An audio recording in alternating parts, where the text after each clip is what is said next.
In this video, we're going to go over the Marquee selection tool. You can select that by hitting M on your keyboard, and if that doesn't work, then go to Edit, Keyboard Shortcuts, and make sure your tools are selected. Change your rectangular and your elliptical marquee tool both to M. The reason you want to do that is so you can hit Shift and M and cycle between the two. When you right click on that option, it's your marquee tool is your second option down on your toolbar. So your rectangular marquee, your elliptical marquee, your single row marquee, and your single column marquee, one going horizontally, the other going vertically. For now, we're just going to stick with the elliptical. We're going to go through a couple of things that this can do. Advantages and disadvantages, so on. For good measure, I'm going to duplicate my layer. And we just have a picture of a hot air balloon, a very tasty looking hot air balloon. And we're going to select around it just by clicking and dragging. Now you can see that my selection was a little close, so with my marquee tool still selected, I'm going to click within my selection and move it.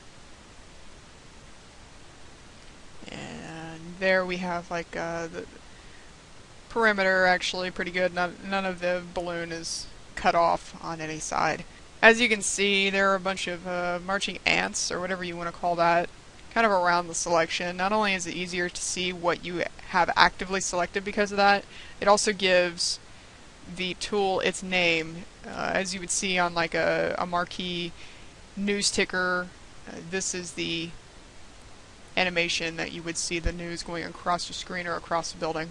Having an area selected like this allows you to edit whatever is within the selection, and that's all. So if we would go to image adjustment and we'll say hue and saturation, just choosing one, we can move this whole thing around and only this section is changed. And we all like yellow strawberries, so we'll kind of leave that how that is. Note that when I had you move the selection, I specified making sure that the marquee tool was actually selected, because when you use the move tool, when you have a marquee selected, it doesn't move the selection, it actually moves the objects that are selected. So that's kind of what would happen. It doesn't duplicate the image, so if I select this again, it's not going to make an additional strawberry unless I duplicate the layer under it, but I just figured that it would look a little better than having a giant hole in the paper, so we'll undo that move for now. Another thing to note is that when that is deselected, you cannot move it any longer. Even if you select your move tool, you'll just be moving the entire layer instead of that selection. Now notice that when I deselect it, that's a really hard edge. There's no fuzziness to it, it doesn't blend in, anything of that sort. Now you're pretty hard pressed to get the awesome purple and the robin's egg blue to match, but this is kind of what would happen. So we'll go back to before we even added that layer adjustment, and we'll go to Select, Modify, and Feather. And we're gonna do feather like we'll say 25 or something obscene. It's gonna cut into the balloon itself, but I just want to show you what this does. With it feathered, you can go to Image, Adjustment, we'll go back to Hue and Saturation, and this time we'll make a green strawberry. And when you deselect, it's nice and fuzzy. That can come in handy depending on what your photo calls for. So let's back out of all of that, and we'll go back to having nothing selected. To avoid having issues where you make your circle and then it kind of comes down and it cuts all of that out, and if you don't want to move it, because sometimes that can be a pain, you can hit Alt and Shift, start in the center, and grow your selection outward. So that way you know for sure that nothing is going to be left out, aside from maybe that because I was lazy and I didn't go any farther. And that option can be really cool if you're working with maybe trying to select like a basketball or a headlight or something of that sort. Also, if you're trying to make a selection and you're like, oh man, I want it to be a perfect circle, but I don't know if that's a perfect circle. Well, you have your width and your height dimensions in that little box there to the upper right of my cursor. But sometimes you don't want to sit there and try to make that super accurate. So if you just hold in Shift and drag, it keeps the selection even, so it's a perfect circle. It's the same thing with your rectangular marquee, and for those sticklers who are like, that's totally a square, that's not a rectangle, well, I guess they decided to call it a rectangle because it's less specific than square. So on to more important things. You can really use this for many other things, and the elliptical, other than just having selecting our object.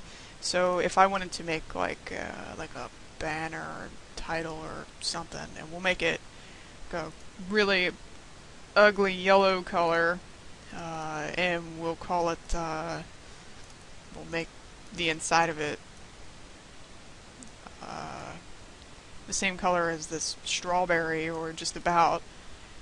We can type in, I don't know, lemons.